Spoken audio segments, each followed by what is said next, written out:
appreciation for everyone joining us today. It's wonderful to be able to talk to everyone.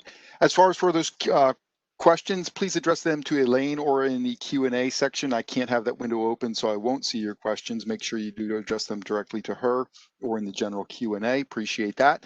More than happy to answer any questions. We're going to talk about some virtual troubleshooting today on tankless water heaters, and this is from the entire Bosch lineup, not specifically just to the T9000 series of tankless water heaters. My name is Chaz Karen again, and I've been with Bosch since 2003 as a bunch of different roles with the company, but I've been doing exclusively training since about 2010 at this point in time.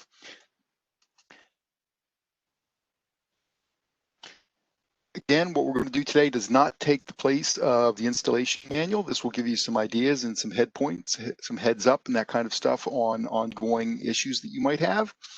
Bosch Heating and Cooling is our website, which covers all of our manuals. So if you need a manual, you can go to that website and download that. It doesn't require any sign up or anything like that. And of course, our great group of guys is available at tech support. 800 numbers there for tech support. Encourage you to give them a call. They're a great asset and a great help when you're in the field and you need something.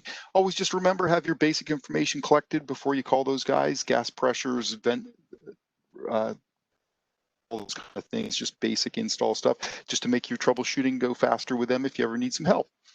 So with that, today we're going to talk about the GreenTherm T9800. It's never worked right since it was installed. Guy's on it for his second day. He's getting a bunch of weird error codes.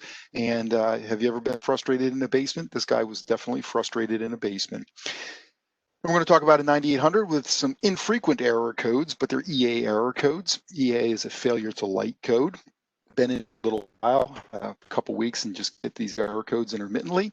Then we're going to talk about a retired product, or gas water heater 2400 ELP. It is retired. It has no error codes, but it's not making any hot water. It's not making any hot water at all. And then we're going to talk about one of our whole house electrics, the Tronic 27, WH27, which intermittently does not give hot water or does not give water to temperature. It's 9800, it's never worked right since the install, and it's also getting poor combustion. One of the things we need to know about this job is it is an LP conversion job. So with that, we have to remember that we have this huge turndown ratio with the 9000 series of tankless water heaters, that it's an ECM driven induction fan, but it is strictly an air induction fan because we're using a positive pressure gas valve. All previous generations of Bosch stuff, we used a negative pressure gas valve, so the induction fan was inducing a fuel and air mixture. Here we're inducing strictly air into the burner. All of that is managed by the combustion management system we call OptiFlow, which is a patented trademarked combustion management system. The burners are segmented in a down-fired 3 segments with 6 stages of fire, and it is again field convertible in all of the indoor units. These ship as natural gas only. You cannot buy an LP unit. We have bypass, which improves our response time and temperature stability. 3 thermistors monitor our water temperature, and another 3 thermistors monitor our inlet air temperature as well as exhaust temperatures at 2 points. Recirculation is possible via this product, whether it's an internal pump or whether it's managing an external pump. We can do that. We have top water connections, which makes your retrofit of a tank much easier. We're not piping around the water heater, we're just piping to the top of the water heater. And it also has the built-in service drain, so we don't need that separate isolation valve kit. It is all built into the unit. So in conversion, the conversion is actually 2 steps. One is a physical conversion. In the physical conversion, we're going to take the cover off of the unit, and in the top left-hand corner, there's a little bracket or a little cover which has 4 number 25 Torx. We're going to pull that cover off of there, and behind there is a gasket. We're going to dispose of that gasket. So in troubleshooting with this guy, we kind of got to be a little bit embarrassing, but we got to say, hey, did you in fact put the orifices in? So we have to take that off and confirm that the orifices were put in, and in fact the orifices were put in. We also then need to confirm that we went to that P7 parameter and told the software about fan speeds and gas valve positioning and all of that kind of stuff to match with the LP unit, which is using these restricting orifices. So we're going to put the orifices back in. We're going to tighten down this number 25 Torx over top of that new gasket piece, and then we have physically converted the tankless water heater. Now the next step we need to go on to do is electronically convert the tankless water heater. And in doing that, we need to get to the P7 menu.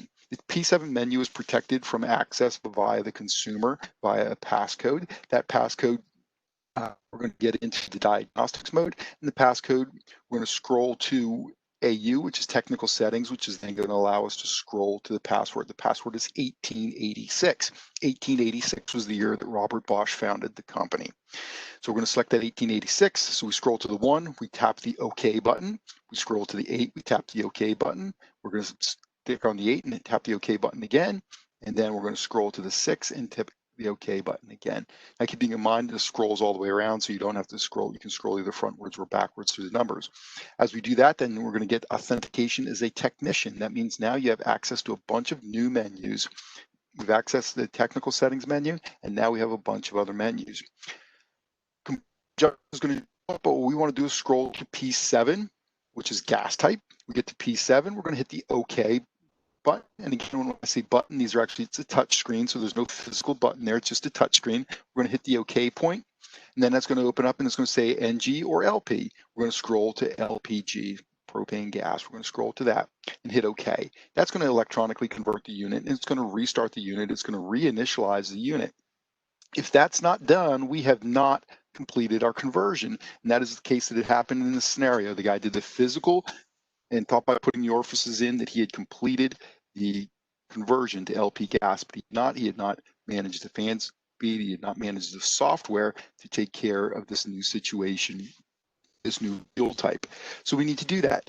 Once we've done that, and we have converted it to LP gas, now we need to tune the unit for that LP gas. I'm sure we're all very aware that LP can have a lot of variations throughout different parts of the country as far as for the actual density of the fuel calorie value per cubic foot of gas. So from that, we're going to now, after we convert it, it's going to take us back to this menu. Now we're going to go to the combustion adjust menu, and we'll hit OK on the combustion adjust menu.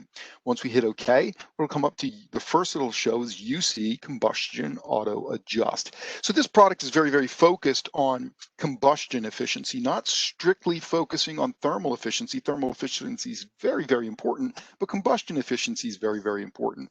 And remember that this unit actually uses the signal through the ionization rods, through the flame sensors. It's using that data to confirm flame quality. Typically and historically, we always had to use our combustion analyzers in the flue gas to look at the concentration of CO2, carbon dioxide, in that flue gas in order to determine flame quality.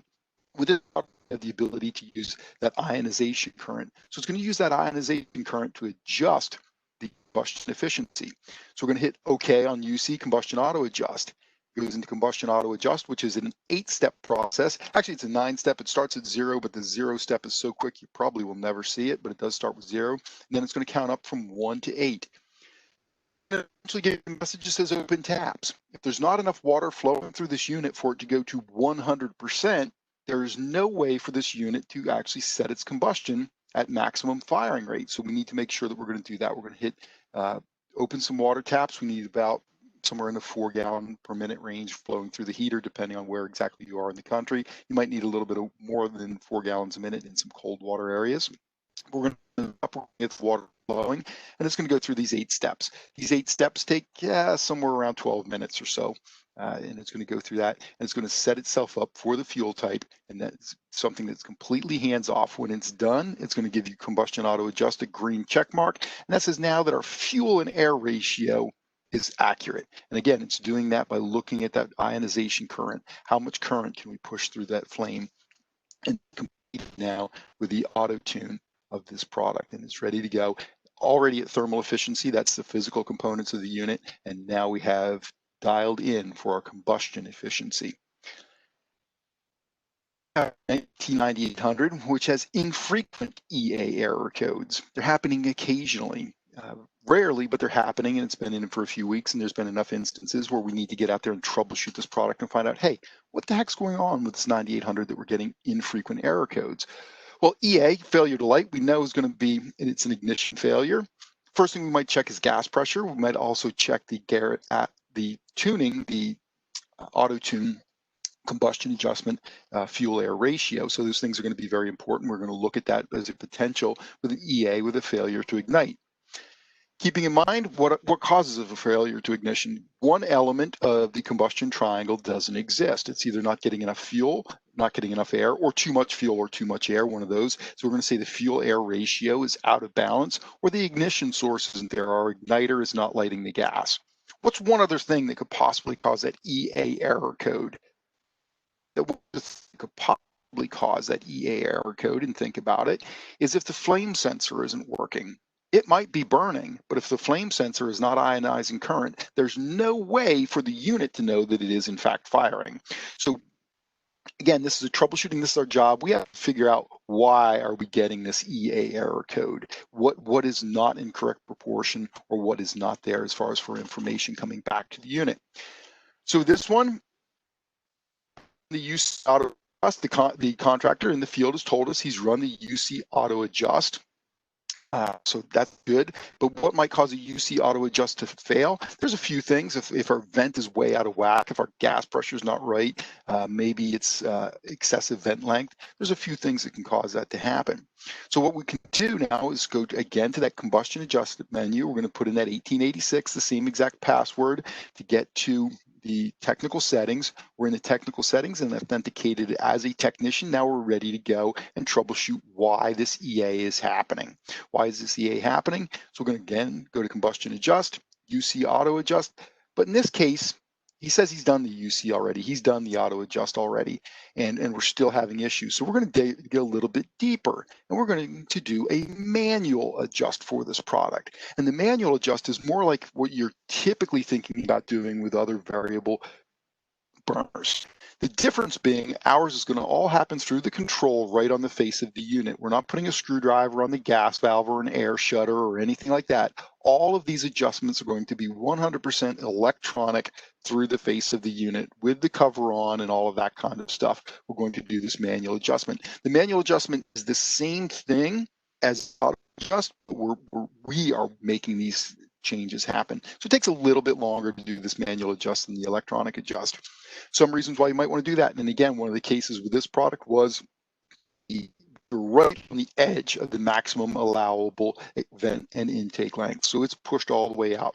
So we're going to go to the manual adjust. We're going to hit OK on manual adjust. When we get into manual adjust, the first step it's going to take us to is P1, which is maximum fire, high fire setting. So whether it's 160 or 199,000 BTUs, it's going to take us to maximum fire on P1. So on that, again, we're going to need water taps open. We're going to need to be moving some water, because if we don't, we're going to clearly create a potentially dangerous situation inside of the water heater itself. So with that, we have our L1 gas adjust. So P1, we're going to hit OK. It's going to take us to L1.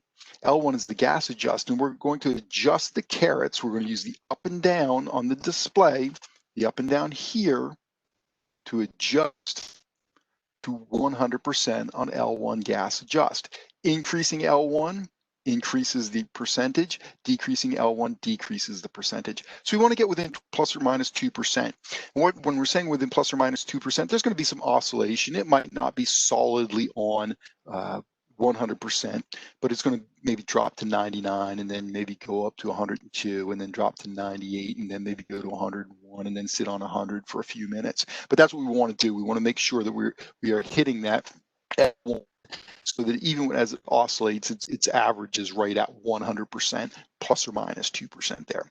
So then what we want to do is go to the A1 adjust. So after we're done with the L1 adjust, okay, we're finished there. We're going to go to the A1, which is the air adjust. And now this is where we're going to actually see that ionization current through the flame sensors. So that's what we're looking at this point in time, versus looking at that carbon dioxide, CO2 in the exhaust, which is the typical way that we would tune in one of these variable high input gas-fired products. And the ionization currents are in the IOM, and you're going to look to dial that ionization current within that range that's acceptable, and it's going to be different for LP. It's going to be different based on the size of the burner of the unit. High ionization generally is going to be a little bit better. So if you're at if your range is 200 to 300, 275 is typically going to be better than 225. That's what we see is that ionization current. And an odd thing here, increasing the air decreases the ionization current. So it's reversed, versus on the L1, increases. On this one, increasing the value decreases the ionization current. And why is that? We're adding more air. If we're adding more air, we get a leaner flame. If we get a leaner flame, what do we know that does? It says there's less CO2 in the exhaust. It's more lean. We have lots of oxygen going in there, and correspondingly, that ionization current would go down. So again, that ionization current is very, very important. And we're going to get that. So again, it's within that range, depending on the size of the unit and the fuel type of the unit. And again, as I said, you get that potential oscillation where the ionization current, might not be solidly, it might bounce by 10 points or 15 points or something like that. And that's entirely acceptable and anticipated, in fact. So here we have an air adjust of 12 and an ionization of 227, which is right in range for any of these units. B is an internal auto adjustment. This is effectively staging the low fire adjustment. It's going to happen automatically. There's no input from you whatsoever. That's just going to happen. If there's not enough water flowing, again, it'll ask you to open the taps, make sure there's water flowing, but you're just going to watch this step happen. When it's done, again, give you that ever popular green check mark, and that it's done, and then we're going to go back and start the P2, which is minimum power. So this is lowest firing state of the unit. P2, okay. And it's the exact same process on this L2 gas adjust. We want to adjust it to 100% plus or minus 2%. Again, increasing the value increases, decreasing the value decreases. L2 gas adjust, 100%, okay, and we're done. The A2 adjust, depending on the generation of your software, it may or may not exist in the manual setting. But if it does, it will be in your IOM, and you'll be able to adjust that. For whatever reason, you happen to not trust this ionization current concept and saying, hey, this just doesn't sound like real world stuff to me. I can't get my head around it. And you have a combustion analyzer and you want to use that to verify, or maybe your municipality says, hey, you have to have this printout or something like that for safety reasons. You can absolutely put your analyzer in there and have that printed information for your customer or your municipality, whatever the need might be there. So that's a couple of weird things that we can see with the combustion setup. If you don't fully set up the conversion, it's not going to work correctly. And sometimes when you get that weird extra length on the vent or something like that, you may have to go in and do the manual adjustment. The electronic or auto combustion adjust just isn't going to work. So now we got a retired product, a GWH 2400E. It would be the same for the E or the ES. I think specifically the ES is the one that we're talking about here. These are retired products. It's not making hot water, but it's also not producing an error code. That's troubling, right? I mean, how do you get your head around it? There's no error code, but it's not doing what it's supposed to do. So what does that tell us? Well, first of all, we have to look at what the operating principles are here. Yes, so it is a 2400 ES. It's a propane unit, 175,000 BTUs maximum input, set point to 140 degrees. Activation rate's a little bit high on this old product, 0.65 gallons per minute. So that's something to keep in mind as we're looking at that. Minimum input is 9,900. ECM induction driven. Difference here, this ECM fan is pushing a fuel and air mixture, so it's working with a negative pressure gas valve. So we're putting a fuel and air mixture into it. This older product is an up-fired burner configuration, and it fully induces the burner at all firing rates. The new 9800s have that segmented burner bed with 3 segments, 6 stages of fire. This one's fully induced and modulates the entire burner bed at all levels of fire. This also is an older product. It's going to go out on AL294C venting, so this needs to be on stainless steel venting. Sealed combustion still, so we're going to have twin tubes. We're going to bring the fresh air from the outside. The inlet water valve with the impeller and hall sensor, that's how we're looking at the flow rate. How fast is the water coming in? We need that information in order to determine our firing rate, how much water is coming in. 3 thermistors checking our water temperature, and 2 monitoring the exhaust temperature. And we can actually cascade these up to 24 units. Oh, and just to be clear, it's very similar to products that are still available. That's the Therm 940 and Therm 30. Both of those products are still available, and this is a very, very similar configuration, very, very similar product to those. A few minor differences, but very, very similar. So as we're looking at this product, we know, okay, water's flowing, we got water flowing, the unit's not firing, but it's not producing an error code, which is definitely a frustrating situation. So let's look at the functional scheme. If it's idle, open water taps, it should fire. If it doesn't fire, to make sure that we're flowing greater than 0.65 gallons per minute. If we're not, it's not going to fire. But we can't even get to the next step to see an error code because it's not even attempting to fire. So we have a really weird situation here, and we've got to figure out what's going on. Go back in the manual and say, burners do not ignite when water is turned on, and it's going to give you some points to look at. Is it powered? Is the display lit? If the display isn't lit, then obviously there's no power coming into the unit. It's not going to do anything. So we do have power to the display. That's good. We don't need to check the fuses because we have power. So we know the fuses are good. We're not going to worry about that. And then we need to make sure that it's not plumbed in reverse. I think we looked at that one last week, was a reverse plumb project. Well, this product has been in for a while. It's been in for 8 or more years. And so we know that nobody came in and reversed the plumbing. We're not concerned about that. Activation flow rate. So we can check with a container and see if the water's flowing at a high enough flow rate. And in fact, it is. The flow rate's there and it's still not firing. So now we can talk about cleaning the inlet filter screen. Well, you kind of got to wonder about that, about cleaning the inlet filter screen, because we have the flow rate. It's not a bad thing to check, and it is part of the annual service for this product that we want to go in and check that inlet filter screen and clean that thing out, put it back in. It's just a little basket strainer that's going to catch any physical debris. So we can take a look at that, but we're likely that that's not the problem because we're getting the flow rate through the unit. Make sure that the water's flowing and the shower heads are open and that kind of stuff. Because again, it's intermittent. Is it a single fixture that's causing the problem? Is there some aerator that's plugged or some shower head that's plugged? Why we're getting, I'm sorry, no, this one is not intermittent. This was not intermittent. I'm sorry, I misspoke there. That was the previous one. This one is no hot water at any time under any conditions. So water activates with flow. We know that, we're already through that, and it's not lighting. It hasn't been lighting for the customer. And we could assume maybe that there is a crossover that's causing it. Again, we're getting the flow rate, so we know we're getting the flow rate. Is it possible that flow rate is happening from a crossover? Are there any new fixtures or any failed fixtures, that kind of stuff? And again, a good way to test that is just to shut off water flow into this unit and ensure that we are not getting hot water flow at any fixtures, or that the pressure is dropping significantly at any fixtures, that kind of stuff. Some of this stuff's going to force a cold water mix. We know that, but we want to make sure that we're not getting full flow. So we can check that and make sure we don't have that crossover or some kind of failed fixture or something like that.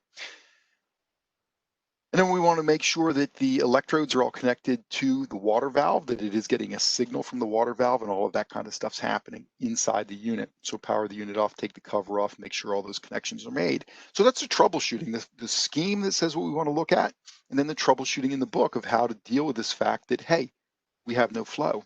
Or we have flow, but the unit's not firing. So let's try to figure out why it's not firing. We're going to start here with this assembly. So down here we have that basket strainer. We're going to pull that strainer out and make sure that's clean. In doing that on this project, what do you think we found? That wasn't full of stuff. What did we find? There wasn't one. There is no strainer. It's been removed. It's gone. That strainer doesn't exist anymore. So now we're going to look at the water valve and make sure all of those connections are tight. And in the water valve, there's actually 3 connections. There's one, in this case, the inlet temperature sensors on the water valve. Stuff we're producing now, the inlet sensor is before the water valve, but on this product it was actually attached to it. We have the hall sensor connection, and then we have the connection to the motor. The motor, there's our inlet temperature sensor. This motor is what's driving the flow governing of the cold water inlet, and that's through basically what amounts to being a globe valve, which is housed in this section right here. So that's what you're looking at in that section. This motor is driving that globe valve, which is governing the flow of water into the unit. In this section right here, that's where is housed the impeller, which is checking flow rate into the unit. So we see the basket strainers missing. So now what kind of thing, what might we suspect is causing this unit to allow flow, but it's not firing, it's not sensing flow. Water's moving through it, but it's not sensing flow. What might cause that to happen? What might cause that to happen, would be, if the impeller is checking flow rate into the unit, a stuck water valve or a malfunctioning water valve. I'm really struggling. There we go. A malfunctioning water valve or a stuck water valve. And with the fact that basket strainer is missing, it becomes kind of an idea that, hey, maybe this water valve is damaged. We've allowed some debris to come in to that water valve. So you notice it's clipped in like everything else is. So if we shut the water off to this unit, we're going to pull that water valve. We're going to disconnect the 3 wiring harnesses from it, disconnect the clips, and pull the water valve out. Pull the water valve out. And if we blow through the inlet side of it, it should kind of make like a kazoo noise. You can hear that impeller spinning, and it's going to make a little bit of a whistling noise, and you're going to hear that. So if we blow through there and we don't hear that, okay, we know we have a blocked water valve. So the next step could be, with it all disconnected, blow backwards through it, see if we can blow out whatever is in there. Then try flushing water backwards through it, see if we can get that impeller to spin and knock out whatever's stuck in there. In this case, we were able to manage that situation. We were able to get that debris out. So what do you want to do for this customer to make sure this doesn't happen again? We need to get that strainer back. So get a hold of Bosch, make sure we get that strainer. It is an available spare part. Put that strainer back in and keep that debris from getting in there. This was LP and a well, so we know we also have that potential situation that maybe you should sell them a whole house filter. You know, keep any debris from getting in there and keeping their aerators and everything more clean. So that's the troubleshooting there. What's a little frustrating, where you don't have an error code pushing you or directing you to a specific problem. From there, we'll talk a little bit about one of our electric products, and we'll talk about the Tronic WH27, which is intermittently producing water that's not to temperature. It's producing hot water most of the time, and occasionally it does not produce water to temperature. And why would that happen? Remembering back to the operating principles of this product, it's for domestic use, whole house, depending on where you are. A couple of different models of 6000 WH27, 27 kilowatts, 4 gallons per minute at a 45-degree temperature rise. Then the 6000 WH17, 17 kilowatts, 2.6 gallons per minute at a 45-degree temperature rise. So that's the range of products that we have here. And how do they work? So first thing, we have the neon lights on, but it's not producing water to temperature. This is troubleshooting from the manual and the things that you can go through from the manual. Has one of the thermal cutouts quit. So on top of each of the heat exchangers, there's a thermal cutout. So if we feed it preheated water, it will error itself out. It will drop itself out because it's going to trip that breaker. We need to check and see that that's breaker is good, or that ECO, TCO is good, and that it is reset, all that kind of stuff. We're going to want to do that, of course, with the power shut down. We don't want power coming to this unit when that's happening. Maybe the temperature's dialed too low. Maybe that's all the problem is. The temperature's dialed too low. Kind of thinking maybe that's not the problem, though, because sometimes it's producing hot water, sometimes it's not. Maybe the water flow is too high. That is a possibility. The flow governing on this is limited, and maybe the water flow is too high, and so at certain points in time it is not producing enough hot water. That's a distinct possibility. So we got to look at that. When is it not producing hot water? Again, we always got to look for that crossover. Anytime we're not getting water to temperature, looking for that crossover, you know, that there's something that's actually tempering the water after the unit, and we're just not aware of what it is. Again, a failed valve or something. Cold water mix deactivating the heater, that's a possibility too. These have an activation flow rate of 0.6 gallons per minute. So maybe there's not enough water moving through the unit in order to keep it running. So we want to keep track of that. Maybe the water temperature or the water pressure is fluctuating. That'd be an issue too, where you get some variation in what's happening with the temperature as the water flow is changing. How this thing energizes and de-energizes is by staging elements on and off. So the higher the demand, the more elements that are energized, and there's different size elements as well, so we can match the flow rate. But again, if the pressure is varying, those elements are bouncing on and off, that could cause that problem. Changing flow rates due to fluctuating pressure or other fixtures on and off, that kind of stuff. And that's kind of that cold water sandwiching idea as well. So this product, WH27, actually has 6 elements, 3 per heat exchanger. So the elements all have, and again, this is from the IOM. So as you're looking at the resistance of an element, you're going to take your multi-tester and check resistance to check the functionality of elements. We need to check the resistance of the element. Why can't we just check for tone and make sure that it's intact? We can't check for tone to make sure it's intact because our elements are copper sheathed. So the copper sheath could still be intact. You could still get tone. You could still get continuity. but have no resistance. So we want to check resistance. We don't want to just check for continuity. And we're going to check them via the pairs, the outer pair. That's one element is the outer pair, middle and inner pair of elements. So that's or connections rather. That's how we want to check that. From what are the resistance? So as we see, there are varying resistance, cable colors, and all of this is from the IOM. You don't have to memorize this kind of stuff, but this is a distinct possibility of why. And again, as you look at this varying draw based on element C, why it could produce hot water under certain conditions and not produce water to temperature under other conditions. So we definitely want to look at that. We're going to ohm out each one of these elements independently, check what's going on and see what's going on with those elements. And in fact, that was the case with this. I don't remember which element it was, but it was a failed element. So we need to replace that element module and get the thing back up and running. Relatively easy troubleshooting. A little bit of a challenge to replace the elements as far as for all the wiring that you have to mess with, but it is a very functional, very doable thing. So again, this was a quick one. Hopefully nobody's too disappointed that it was a quick one. I do appreciate your participation. And I said this last time, and honestly, I would love it if you have a troubleshooting that you think was particularly interesting or that was particularly difficult, or you walked onto a job that somebody else had put in and you just face palmed yourself because you're like, this is absolutely ridiculous. How does this happen? There's my email address. Send me the circumstances, and I'll protect the names of the innocent. If you don't want your name on there, if you'd like to be mentioned in this forum, I'll mention your name.